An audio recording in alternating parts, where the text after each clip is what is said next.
Сәлем қыз-келіншектер, қазір мен сіздерге өзімнің баланы бесікке бөлу әдісімен бөлісетін боламын.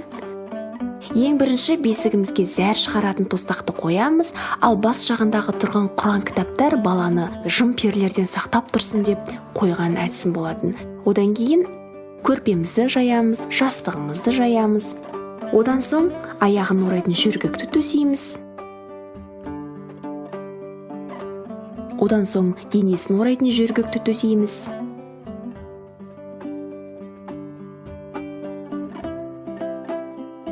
Баламызды жатқызып алып, баламыздың құйрығы ойылып кетпеу үшін шүмекке бір ватный диск мақтасын ортасынан бөліп, шүмекке жапсырамыз. Осылай видеода көрсетілгендей шүмекке мақтап қойып, баламыздың бұтының ортасына дұрыстап мақтап қоямыз.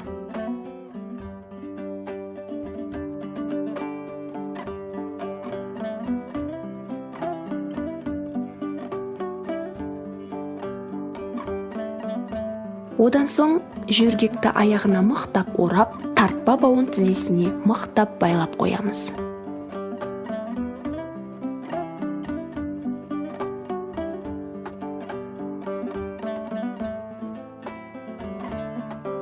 Ал одан соң қол бауын қолына мықтап орап байлаймыз да баламызды ары қарай ұйықтата береміз.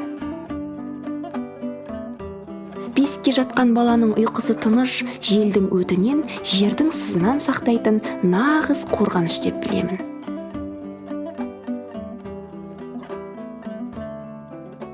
Назарларыңызға рахмет, сіздермен болған Қуаныш Аружан. Сау болыңыздар.